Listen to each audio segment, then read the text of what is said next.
नमस्ते बच्चों, पढ़ते हैं चैप्टर का आगे वाला भाग। पाठ जो है गद्य का वो है दूसरा, बाल गोविंद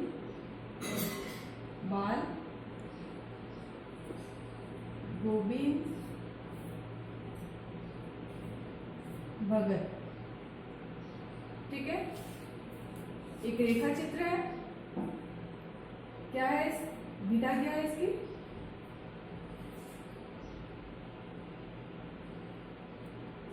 रेखा चित्र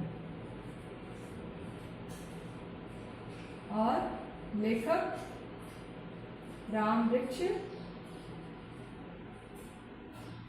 बैनीपुर। ठीक है, तो अभी तक अपन ने पढ़ा कि जो है वो कैसे कैसे रोज सुबह जल्दी उठ करके 2 कोस दूर नदी के किनारे नहाने जाते थे और गांव में ऊंची जो जगह थी, टीला था, वहां पर बैठ करके खंजरी बजाते और अपने प्रभु के भजन जो है वो गाते थे। लेखक भी एक दिन जो है जल्दी उठ के उनको देखने जाता है। आगे क्या होता है देखते हैं। लेखक कहता है मैं शुरू से ही देर तक सोने वाला हूं, किंतु एक दिन माघ की उस कटकटाती भोर में भी उनका संगीत मुझे पोखर तक ले गया। ठीक है, माघ महीने की सर्दी थी, किटकिटाने वाली सर्दी, मतलब बहुत तेज सर्दी पड़ती है माघ महीने में। उस दिन जो है लेखक उनका संगीत सुन करके खुद को रोक नहीं पाया और वहाँ भिंडे तक जाता है, पोखर तक जाता है। अभी आसमान में तारों के दीपक बुझे नहीं थे। हाँ, पूरब में लोही लग गई थी जिसकी लालिमा को शुक्र तारा और बढ़ा रहा था। खेत, बगीचा, घर, सब कुछ कुहासा सा छा रहा था। सारा वातावरण अजीब रहस्य से आवृत मालूम पड़ता था। उस रहस्यमय वातावरण में एक कुश की चटाई पर पूरब मुंह काली कमली ओढ़े बाल गोविंद भगत अपनी खंजरी लिए बैठे हैं। खंजरी लेकर के पूरब दिशा में मुंह करके कंबल ओढ़ करके जो है बाल गोविंद भगत बैठे हैं। उनके मुंह से शब्दों का तांता लगा था। उनकी अंगुलियां खंजरी पर लगातार चल रही थी।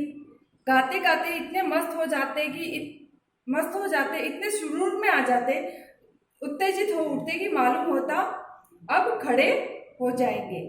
कमली को बार बार सिर से नीचे खसक जाती। मैं जाड़े में कपा रहा था, किंतु तारों की छांव में भी उनके मस्तिष्क पर श्रम बिंदु जब तक चमक ही पड़ते। ठीक है, लेखक देखता है कि वहाँ का वातावरण जो है अभी बहुत ही घना अंधेरा था और वातावरण में एक रहस्यमय सा वातावरण था। और जो बाल गोविंद भगत है पूर्व दिशा में मुंह करके एक कंबल जो है वो ओढ़े हुए खंजरी लिए बैठे हैं और वो गाने में इतने मस्त है कि उनके मुंह से शब्दों का एक तांता सा लगा, मतलब लगातार जो है वो गाए जा रहे, कहीं रुकने का, कोई पास में आके खड़ा है, उनको कोई उसकी समझ नहीं है, वो बस अपने गाने में ही मस्त है। उनकी अंगुलियां जो है लगातार खंजरी पर लग रही है और खंजरी बजा रहे हैं। गाते गाते इतने मस्त हो जाते, कभी कभी तो इतने सुरूर में आ जाते, इतने उत्तेजित हो उठते कि वो गाते गाते खड़े हो जाते थे। ठीक है, और कंबल जो उन्होंने ओढ़ रखी है वो सर से कब उनके नीचे गिर जाती थी उनको पता ही नहीं रहता था। लेखक कह रहा है कि उस जाड़े वाली सर्दी में जहाँ मैं कपकपा रहा हूँ, मेरे को सर्दी में कपकपा रहा हूँ, लेकिन उनके जो सर पे श्रम बिंदु मतलब पसीने की बूंदे उस अंधेरे में भी मुझे चमकती हुई नजर आ रही है। ठीक है, सर्दियों का मौसम गया, कार्तिक से लेके फागुन तक की प्रभात फेरियां हो गई। ये सुबह वाला उनका जो है कार्यक्रम वो हो गया। अब देखते हैं गर्मियों में उनकी संध्या इतनी उमस भरी शाम को भी शीतल करती। अपने घर के आंगन में आसन जमाए बैठते। गांव के उनके कुछ प्रेमी भी जुट जाते। खंजरियों और करताल की भरमार हो जाती। एक पद बाल गोविंद भगत का कह जाते। उनकी प्रेमी मंडली उसे दुहारती तिहारती। धीरे धीरे स्वर ऊंचा होने लगता। एक निश्चित गति से उस ताल स्वर के चढ़ाव के साथ श्रोताओं के मन भी ऊपर नीचे उठने लगते। धीरे धीरे मन तन पर हावी हो जाता। होते होते एक क्षण आता कि बीच में खंजरी लिए बाल गोविंद भगत नाच रहे हैं और उनके साथ ही सबके तन और मन नृत्यशील हो उठते हैं। सारा आंगन नृत्य और संगीत से ओतप्रोत है। और जब गर्मियों की शाम जो है वो उमस भरी होती है, शाम में और ज़्यादा गर्मी लगती है। दिन भर का जो तप से वातावरण जो है पूरा ही शाम तक और ज़्यादा गर्मी महसूस होती है। उस समय जो है वो अपने घर के आंगन में एक चटाई बिछा करके एक जो है चटाई बिछा करके उस पे उनके जो गांव के कुछ मित्र मंडली भी है ना, तो वो सब जो है उनके साथ में भजन गा रहे हैं। और ऐसे में जब उमस भरी शाम है, उस शाम में उनके गाने जो है एक ठंडक सी शीतलता से भर देते हैं। बाल गोविंद भगत पहले गाते, फिर उसके पीछे उनकी मित्र मंडली जो है वो बार बार उस पदों को दुहारती और तिहारती, मतलब 2 बार गाती और तीसरी बार गाती। ऐसे जो है वो उनका जो भजन मंडली जो है वो चलती रहती है। धीरे धीरे स्वर ऊंचा होने लगता है एक निश्चित ताल से और गति से। कभी कभी ऐसे जोश आ जाता कि वो उनके गाने जो है गति पकड़ लेते हैं और उसमें स्वर भी और तेज हो जाते हैं। और स्वर ताल के चढ़ाव में श्रोताओं के मन भी ऊपर नीचे होने लगते हैं। मतलब सारे जितने भी सुनने वाले होते हैं वो उनके मन को भी वो जो है उनकी संगीतमय शाम भाने लगती है। धीरे धीरे तन मन पर हावी हो जाता है। मन जो है वो तन पर हावी हो जाता है। वो खुद को रोक नहीं पाते हैं और अपनी उस मित्र मंडली जहाँ संगीत हो रहा होता है उसमें बीच में खड़े होकर के नाचना शुरू कर देते हैं। और उनके नाचने के साथ में अन्य भी जो है अपने तन और मन से नृत्यशील हो उठते हैं और सारा आंगन जो है संगीत से उत्प्रोत होता है। बाल गोविंद भगत की संगीत साधना का चरम उत्कर्ष उस दिन, देखो यहाँ पे बहुत ही अच्छा पढ़ने को मिल रहा है अपने को। उस दिन देखा गया कि जिस दिन उनका बेटा मरा उस दिन वो और ही उस संगीत में मग्न होकर के गा रहे थे। इकलौता बेटा था वह कुछ सुस्त और कुछ बोधा सा था, किंतु इसी कारण बाल गोविंद भगत उसे और भी मानते थे। उनकी समझ में ऐसे आदमियों पर ज्यादा नजर रखनी चाहिए, प्यार करना चाहिए, क्योंकि ये निगरानी और मोहब्बत के ज्यादा हकदार होते हैं। बड़ी साहत से उसकी शादी करवाई थी। पतोह बड़ी ही सुबह और सुशील मिली थी। घर की पूरी प्रबंधिका बनकर भगत को बहुत कुछ दुनियादारी से निवृत्त कर दिया था। उसने उनका बेटा बीमार है इसकी खबर रखने की लोगों को कहाँ फुर्सत, किंतु मौत तो अपनी और सबका ध्यान खींच ही रही थी। हमने सुना बाल गोविंद भगत का बेटा मर गया है। कौतूहलवश उनके घर गया, देखकर दंग रह गया।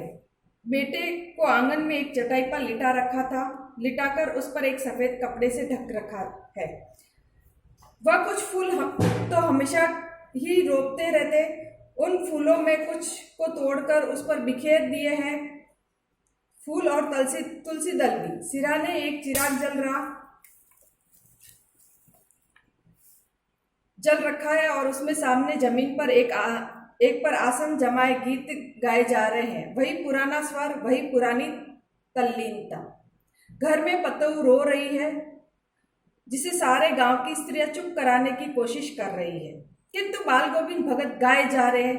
हाँ, गाते गाते कभी कभी पतोह के नजदीक भी जाते और उसे रोने के बदले उत्सव मनाने को कहते हैं। आत्मा परमात्मा के पास चली गई है। वीरनी अपने प्रेमी से जा मिली। भला इससे बढ़कर आनंद की कौन बात। मैं कभी कभी सोचता हूँ ये पागल तो नहीं हो गए, किंतु नहीं, वह सब कुछ कह रहे हैं उसमें उनका विश्वास बोल रहा था। वह विश्वास जो हमेशा मृत्यु पर विजयी होता आया है। जिस दिन उनके बेटे की मृत्यु हो जाती है, उनका बेटा शुरू से ही कुछ बोधा कमजोर सा और बोधा सा था। लेकिन बाल गोविंद भगत का मानना था कि ऐसे लोग जो है ज्यादा प्रेम के और ज्यादा जो है मोहब्बत के हकदार होते हैं, और इसी वजह से वो उसका ज्यादा ध्यान रखते थे। उसकी शादी करने के बाद में उनको जो पुत्र वधू मिलती है वो सारी घर की जितनी भी जिम्मेदारियां हैं वो अच्छे से निभाने लग जाती है। तो बाल गोविंद भगत की जो जितनी भी जिम्मेदारी होती है उसमें से कुछ वो हल्का महसूस करते हैं कि अब उनकी पुत्र वधू ने घर का सारा काम जो है वो संभाल लिया, क्योंकि सारा घर का काम पहले वो ही करते थे। बेटा तो उनका बहुत ही कमजोर और दुबला पतला सा बीमार रहने वाला था। लेकिन जिस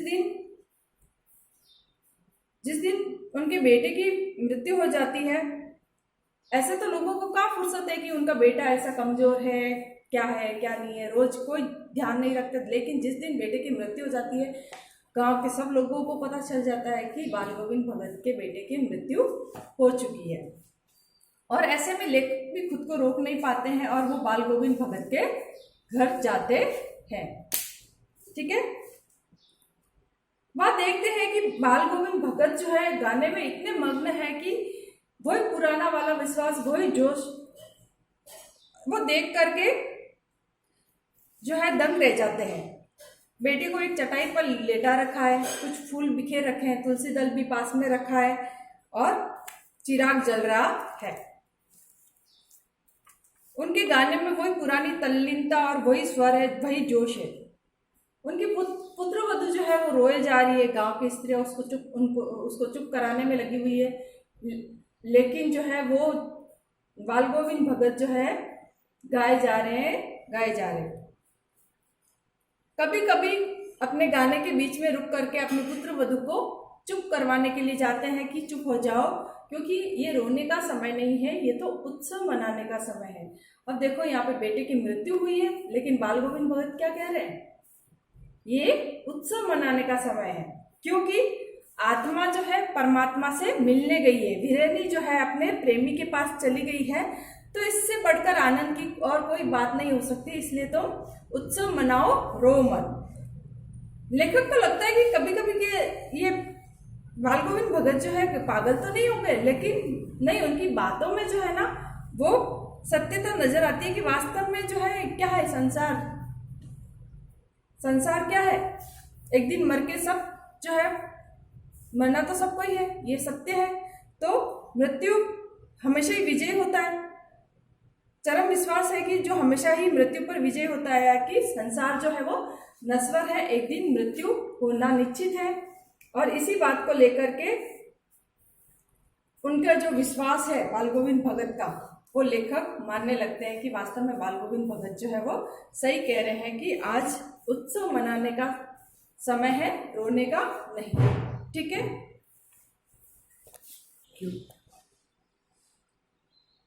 ठीक है बच्चों, आज के लिए इतना ही। मिलते हैं